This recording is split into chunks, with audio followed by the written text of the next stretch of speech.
You're listening to the Never Heard of It podcast, a Night Shift Radio original. Every week we bring you the good, the bad, the weird, and lesser known streaming movies. Hit subscribe for new episodes every Thursday and Sunday. So here we are, our bonus episode, and this is going to be kind of a special bonus episode because we are only going to be talking about The Last of Us. So this is your warning. If you are not caught up on The Last of Us the entire season, this is your time to bail. We are going to spoil the entire series. It's true. We're doing a series recap. I think it's really important that we do it for one of the largest shows. It's also fair to say that if you have played the game or at all familiar with the story of the game, you've already been spoiled for the series. So, what the fuck are you waiting for? Just watch it. Just watch the show. It is there was tons of clips surfacing, around the entire run of the show that showed that this was literally a frame-by-frame remake. Yeah, and that isn't necessarily the case across the entire run of the show, and I like that they took some liberties in some places. We'll get to, there are some things that they made even more intense, and there's some stuff that they added for additional flavor and context and world building that takes what was already an incredible story. And okay, quick disclaimer: anyone who's been listening long enough and has heard us talk about the show at all, you'll know I haven't played the game. I watched through a 3-hour supercut of all of the cutscenes and cinematics and whatnot, because I wanted to know what the story of the game was, because people have been saying for years that The Last of Us is one of, if not the best storytelling in video games in a long time, possibly ever. And I don't have enough broad context of the world of gaming to say the world of gaming to say if that superlative is true.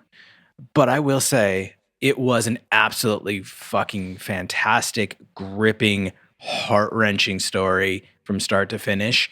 And so translating that to screen was definitely going to be a tricky undertaking, and this crew did just such a phenomenal job. They handled this property with such care, and just hats off to everyone involved. Yeah, so I mean, one of the biggest advantages that they did, which feels like a no-brainer for any video game that is translated to a film or a series for that matter, Halo, looking at you. Yeah, right. You get the original writer on. So Neil Druckmann was the original writer for the Last of Us video game series, and he is one of the writers, the showrunners for The Last of Us, as well as Craig Mazin. And they are the showrunners for the show. So I think, I just tweeted about this, but saying why was The Last of Us such a big success, right? This is absolute. I mean, hands down, as of right now, Mario may change that, but I really doubt it. Yeah. Hands down, this is the best video game adaptation of all. This is the number one spot. And I would even fair to say, which I've seen almost all of the video game adaptations, and some of them are okay. This is the number one, the best one by a long shot. And the reason is it was a pretty close to shot-for-shot remake. Yeah. The story is exactly the same. Like you mentioned, Bill and Frank is a really great example of we saw Bill and Frank's whole love story, and we only get, you only get a passing comment in the game where it's oh, that's my partner.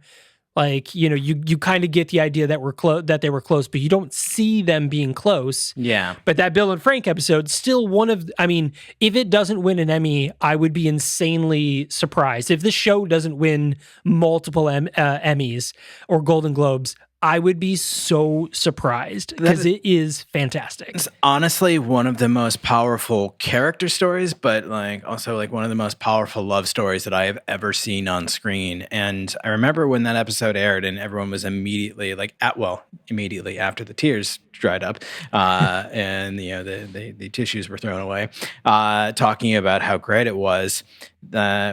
Someone I knew chimed in to be oh, well, they completely glossed over and left out the cool banter between Ellie and Bill. I'm Sure, they did. They left out all the scenes where she fat shames him in the game, which like that's one of the few exceptions to the writing in this game not being that great. Whereas otherwise, it's usually pretty fucking phenomenal.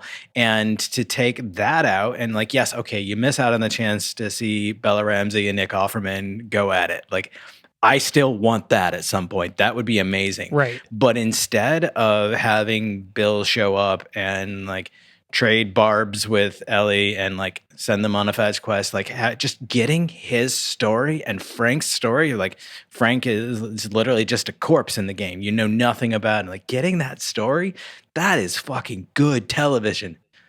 It really was. I mean, so sure, this is one of those things where they deviate from the original script, but like, like you said, like them exchanging, just being, quipping back and forth to each other is boring. It's boring. You already have that with her and Joel throughout the series. So like her doing it to other people, which she does, Bella or Ellie does that throughout the series, but it gets tiring because you're kind of like, little girl, why are you so angry? Yeah. Like I get the world sucks right now, but like you are just bitchy to everybody. And then you see this love story and you're like, oh man. And she takes it, she reads the note and she's like, oh, like this is serious, especially she pauses at the part where like, protect Tess, and she's like, oh fuck, like Tess just died. Yeah. Well, and like that's another thing that the show does a really good job of, that like the game hints at and like implies, but like the game it's a really great story, but like you got to take time out of the story for the action. You have to like like it's not a visual novel, it's a game. And so like it glosses over a lot of, but the show really takes the time to show us why Ellie is so broken, why she's angry, why she's like standoffish, why she doesn't want to trust people, and like why she in turn like decides to dedicate everything, like every bit of her strength, to trying to make the world better. Because we see like she loses everyone. In the finale we get to see, which I think is phenomenal, that they got the original actor that played Ellie in the game to play her Ashley mother. Johnson. Yeah, that's such a full circle moment. Ashley Johnson, who played Ellie in the game and then plays her mom in the finale. Yeah, so we get to see that first loss of her mom dying, like literally, like one of the most badass things I've ever seen on television, literally giving birth while fighting off an infected. That's fucking amazing. And then, growing up, we get to see the other interlude that I don't recall being in the story of the game. I could be wrong, but like meeting Riley and, learning about that relationship and seeing how close they are, and then having her ripped away like that.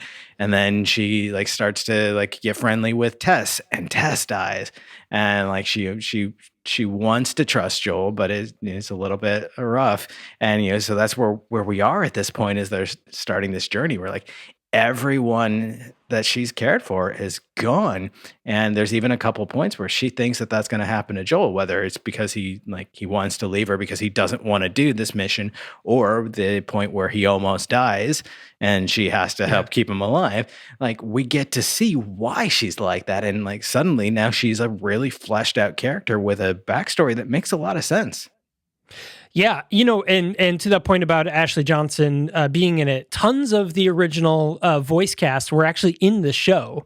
So Merle Dandridge, who plays Marlene, played Marlene in the show. That's great. It was really great, right? That's really cool. Jeffrey Pierce was a voice actor for it. He played Perry in this. He was, if you guys remember, one of the first like militia groups they came across with the woman that was leading them. Yeah. And the guy with the big white beard. Yep. That was Jeffrey Pierce. That was in Kansas City. Yep. So that was Perry. And then, of course, Joel, Troy Baker, plays James. And James is the one that was at David's camp where where Ellie stabbed with the cleaver, got the cleaver in the neck. I thought that guy looked familiar. Yeah. Oh, man. And there was a few others. There was about 5 actors that were original voice actors that made it into the show, as most of them were just minor characters, minus Marlene, who was a major character. But Yeah, great. I love that. Well, and I remember seeing something recently. I didn't have the time to read it, and I've since lost track of it. But I saw an article that was, like, why didn't so and so play David in the show adaptation? And I don't know what the answer to that is, but I do know that they took that character who was awful in the game, and I'm not saying awful like bad writing. I'm talking like awful as like if they were a human being, they would be just the worst, and somehow made him worse. And the character, the actor that they picked to play that delivers that with such intensity and such sleaze and like that like backhanded charm that is a trap, and like it just gives you the ick right away. And like, what a masterful performance, like just to instantly hate this guy and know that it's going to get bad, but then like, oh my god, it's so much worse than I thought. Yeah. Well, I mean, the original character, it was very implied, a lot of the things he was doing. Obviously the big reveal in the game is that they're eating people, that Soylent Green is people. But in the show, they expand upon him as a character just being an absolute terrible, like deplorable human being, and it makes it even more emotional when Ellie goes off stabbing him. Just that. Then it just makes it like, yes, like this is the correct answer. Brutality of Ellie's revenge on him, 100% justified in my opinion, is such a powerful moment, because that is, again, this character who's been just so beaten and broken down, to come like just to the brink of like multiple potential bad outcomes, like very bad endings for her, and to survive that and realize like the only way that she's getting out of this is to kill this man, and then just taking out all of that frustration and rage and pain and grief, all while she thinks that her friend is dying in a cabin somewhere else. Like that, like Bella Ramsey's performance here is just, it's just next level. Like the rage on her face and just the pounding of that like cleaver or whatever into like, thank fuck they don't show anything other than like from like the ground up perspective of her, because that would be just an absolute mess that like even The Walking Dead wouldn't have shown. Yeah, I guess, I mean, she is like brutally taking him down. Yes. And it's that I mean, that whole like camp thing was crazy.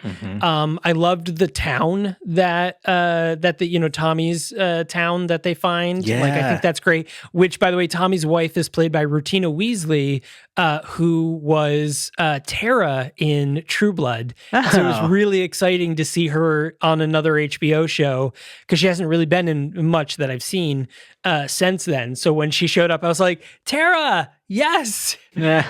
She plays a substantially different character in this. She's a little more hinged than Tara was. For those of you who watch True Blood, you know what happens to Tara.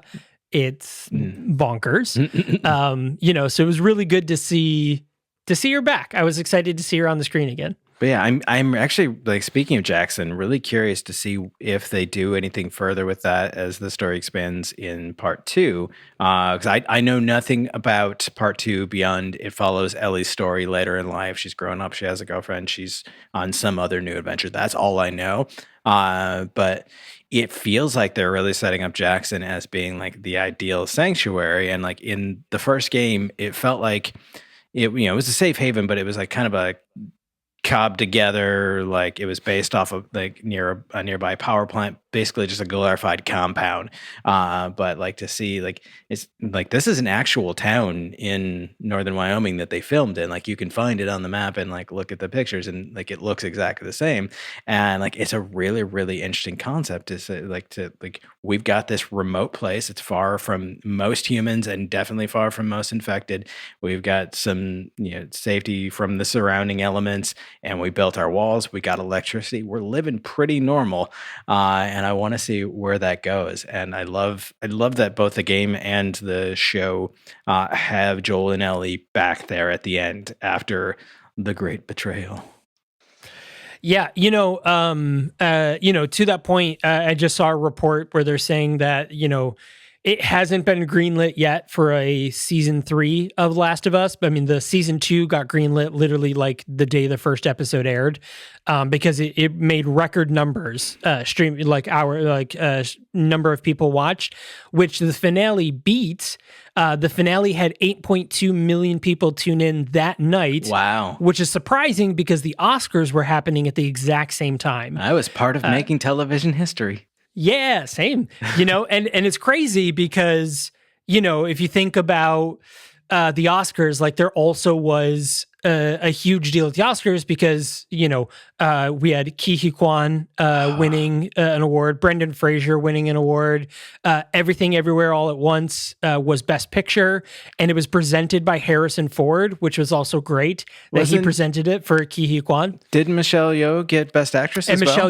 Michelle Yeoh won, which was the first time two Asian actors won in a year. And then the first female Asian American to ever win an award. Yeah, so like big huge night for television and film last night. Yeah.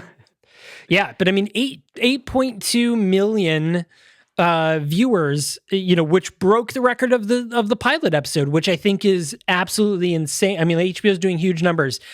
Obviously it would be, season 2 was already booked. So cool, great. Season 2 is happening. I would be really surprised if season 3 doesn't happen. But right now, it's going to time out where season 3 and The Last of Us Part 3, the game, are going to come out right around the same time. Oh, I didn't know there was a Part 3. They're making a Part 3 now. Neat. Yeah. Neat.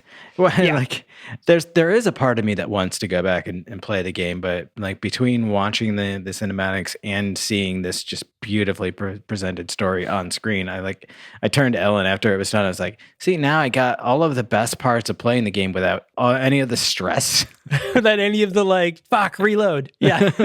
Like, shit, I died 30 times. But there are also speaking of the game, some really great sequences that they managed to film that So we talked about the shot-for-shot remakes of the story elements. There was in the final episode, there was one of those really great moments where Ellie comes through the side of the building where it's open to the city, and she sees the giraffe, which apparently was a real giraffe, not CG. Which I thought, and I'm glad that was true because that just there was like a moment where I was like, is this fake? Like it kind of looks fake, but it really looks real. It's hard to tell. The background looked fake, which it obviously was because Salt Lake City is not in ruins, but the giraffe itself was not. So that was really cool. And those scenes were basically frame by frame, shot by shot remakes, lifted straight out of the game. But there were some of the action sequences that you realize when you're translating a game, you miss out on most of those fight sequences, even in the cinematics, because that's when the player is playing, you're in control. Right. But they did some really great stuff, and I'll focus specifically on Joel's big scene at the end in the hospital where he's stalking through the hospital, taking out these, I turned to Ellen at one point, I was like, he will literally murder every Firefly to protect her. You have to understand, that's the stakes to him. In that building. And he does. He one by one murders every single one of the Fireflies in that hospital building, picking up a gun doing the right thing when you're in a situation of limited weapons and limited ammo. If you have the opportunity to grab a new weapon, you do, which is what gamers know, but no one in television or movies ever seem to realize that concept. Joel does that, and the action sequences of following him through the hospital feel like the action sequences of the game. And there's a few moments like that too. Ellie's when she's trying to escape from David, things like that. Yeah. They do that so well, and I feel like that is underappreciated when compared to the story elements that are a direct translation. But just that hospital sequence, holy shit. That scene is there was a switch, you see the switch happen in Joel's mind where he's just now I have to fucking kill you, don't I? Mm-hmm. He's just okay, then this is what I do. And he just, when he's just going through and just one by one picking off people, It is so powerful. And then of course at the end, he has Ellie who is passed out from the gas, which that whole doctor scene was scene for scene. That was a frame by frame remake. Yep. One of the nurses in that was the voice actor for Abby, who shows up in part 2. She was the voice actor for part 2. She was the nurse who he shoots and he immediately points to the nurse, and the first nurse he points to, that was her. But that scene where, he's going and he has Ellie and he gets down to the parking garage and Marlene's like, you got to stop. Like, it's what not are you too doing? late. It's not too late. And then we jump ahead to him in the car with Ellie, and Ellie wakes up and she's like, what happened? And he's like, the place got hit by bandits and we got out. And she's like, did anyone survive? And he's like, yeah. But then it flashes back to that scene where Marlene's like, you don't understand, like it's this one person for the safety of everybody in the world. And Joel just fucking shoots her. And I think that's such a power, because the thing about, obviously the whole overlying theme about this is Joel being a dad to Ellie, right? That's they have that sort of relationship. They jokey. He's teaching her things, like when he teaches her how to hunt, and to take care of herself, so it is, the whole idea is seeing Joel being surrogate father to Ellie. And that last moment, was the moment where it's like, Neil Druckmann and Craig Mazin were interviewed about it, and they were talking about, well, the thing is like parental love is a big thing, right? In love in general, but, parental love, and like that sort of thing is the idea of like, sometimes you have to lie to protect your kids. Like you have to lie, and you do this to a loved one as well. Like sometimes you have to, like Joel, as much as I was like, Joel, come on, man. Like you shouldn't lie to Ellie. Like she even point blank is like, are you really sure this is what happened? Like, tell me right now, tell me the truth. And he is like, it did. That's what happened. And she's like, okay. But he recognizes two irreconcilable truths in his head. One, that if she knew, she would hate him for it because in her mind the sacrifice is worth it. Like she makes it a point to say like this, it can't have all been for nothing. It can't. Like she is willing to do whatever it takes. And I think if put to the choice, she would have said, wow, that sucks, but okay, let's do it. Like Marlene makes it a point to specifically say in the show, which isn't mentioned in the game, but we kept her sedated so that she wouldn't have to be afraid of dying. So she doesn't know what's happening. But like if given the choice, Ellie's character growth is to the point where she probably would have said yes. That's truth number one. But truth number two is Joel recognizes that there's no fucking way that he can sacrifice her, like not to save the entire world, not if literally like that meant that day a cure was going to be in the hands of every single person and 1 million lives would be saved that day. He still wouldn't have been able to do it. And like that's how strong this bond goes, from him being this like aloof, grieving person who like won't let anyone close, doesn't want to take this mission on at all, to like seeing her as like as a daughter and as so close that like he will burn the world to keep her safe. And like it's that moment, and you see that play on his head in the hospital when he realizes, and when she calls him out on it, and like he can't bring himself to face her disappointment in him. Yeah, and you know what though, like the whole thing about Joel burning the world to protect her and that sort of thing, I will watch 7 seasons of him doing that. Absolutely. I would literally for decades watch him like doing everything he can.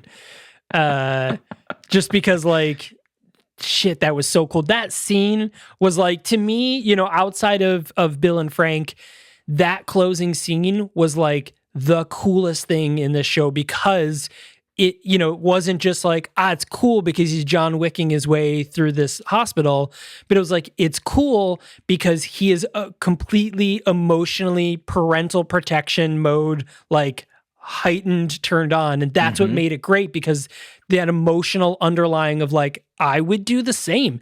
I would do the same completely. If I had to kill a hospital full of people to protect my child, you're fucking dead. I would absolutely do that, because that's my fucking kid, just as I would do that to a wife or something, that's I'm protecting my people. Made so much more powerful by the fact that he doesn't know if he's going to make it in time. And if you're not familiar with the story, you don't know as a viewer if he's going to make it in time. You reasonably assume that there's going to be a happy ending to this, but like you don't know going into that. And even knowing that, like, okay, I know what happens in the game, but like they could change the ending and like really throw us for a curve. But they play it again, like frame by frame, like flawlessly. And so like as a viewer, you think, well, the stakes aren't really that high, but like you feel the stakes in that moment. You feel like his urgency and like, I'm not going to make it. I'm not going to make it. I'm not going to make it. No, I'm going to make it. I'm going to get to her. And he does just literally, of course, it's just in the nick of time, just as the scalpel's about to fall. Yeah. I mean, even though I knew Joel wasn't going to die this season, like I still was like, maybe, because that would be a crazy big sacrifice. Yeah. That would be weird. And I did read Bella Ramsey. They were talking about the last episode being divisive. Bella was like, people are going to be very divided on this last episode. And I was like, oh man, like then that means they're going crazy divergent from the original thing.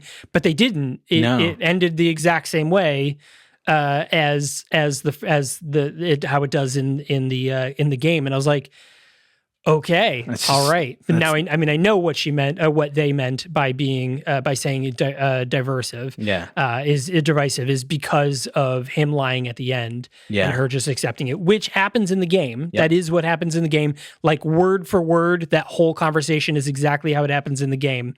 But still, it was like, it's tough. It's tough. It's a tough one of like, kill a bunch of people, protect your kid, like, stop, you could easily stop this virus if you just let her be operated on, but then she's dead. And the idea of lying to her, but like knowing that like if he told her the truth, like she would find the first doctor who she thought could do anything about it and would put herself right back on that table.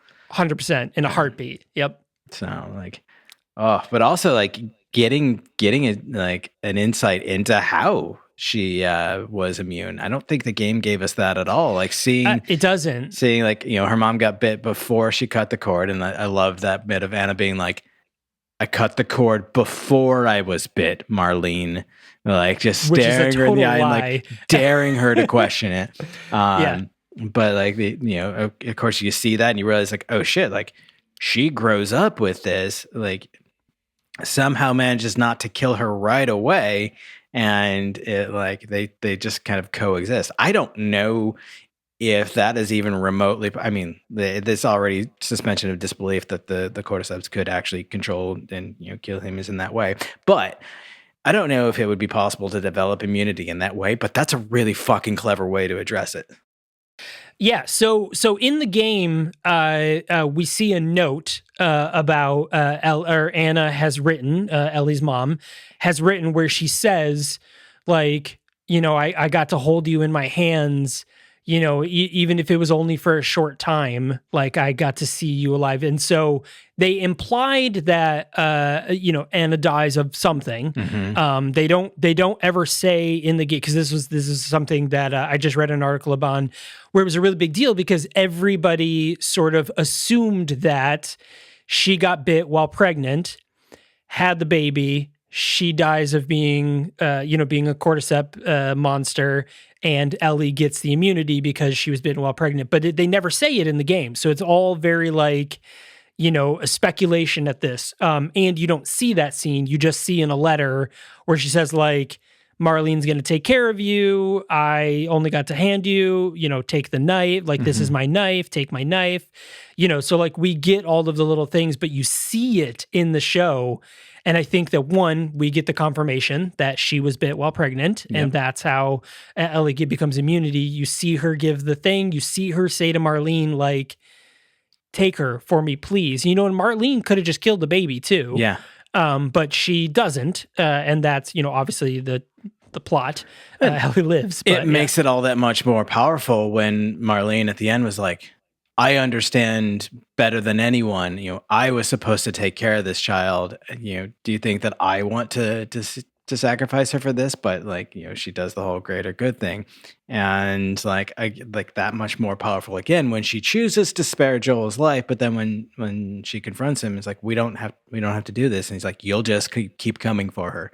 He knows, he's hit a point of no return. He has to end this entirely. He has to eliminate anyone who had any knowledge or involvement of this project to surgically remove the cordyceps from Ellie so that no one can ever think to do it again. Specifically from her brain, which is what would kill her. Yeah. So The Last of Us streaming on HBO. Hopefully you watch this having already watched the show. Let us know what you thought about it. Yeah. You can hit us up on most social platforms at NightShiftMG.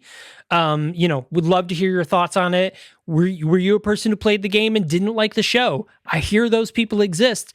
I would love to hear what your thoughts on it. Let us know. Tweet at us about it. We would absolutely love to hear your take as somebody who played the games and now seeing the show being like, I didn't like it, and why.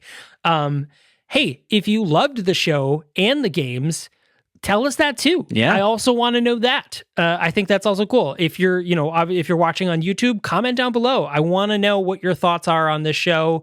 Is this show as great as everyone is saying it is? I think so. I think it's living up to the hype. Yeah. But I am biased because I'm already invested because it's based on a video game and I love video games. So is it living up to the hype? Maybe you're a person who didn't play the games and you're watching the show and being like, I don't know what the big deal is. It's just another zombie story. Maybe. I don't know. What's your story? Tell us down below in the comments, or tweet at us or hit us up on Instagram. We want to hear your story. Yeah.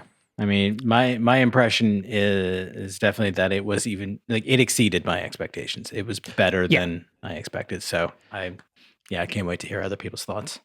Absolutely. So, hey, if you're listening on your podcast player of choice or watching us on YouTube, make sure to hit that subscribe button. Like, comment, subscribe, all the deal. If you're on podcast player, leave a rating and review. If you're able to, it's super easy. Just hit that 5-star and then type up a thing like, man, these guys are jerks or whatever, just do that. That's cool too. Whatever you want. We'll take negative reviews as well. But make it funny, at least. If you're going to be a dick, make it funny. Yeah. That's all I'm saying. Make us laugh. Yeah. So there it is, everyone. Thanks a lot for joining us. We got a brand new episode coming up this Sunday where we are carrying on our monthly 5-year anniversary monthly theme month where we are doing movies about Dracula. And we have another one coming up, a Hungarian film called Comrade Dracula, which you can currently watch on Tubi TV for free. It's true. No sign up required. You just type in Comrade Dracula in the search bar and then click it and watch it, and you get a couple of ads, and that's it. Super easy. So if you're the type of person that watches movies before we review them, that's the movie you can watch. And then join us this Sunday for the full episode where we talk about our thoughts and feelings about Comrade Dracula. Comrade Draculic. Draculic. Yeah. So there it is, everyone. Thanks a lot for joining us, and we will see you on Sunday.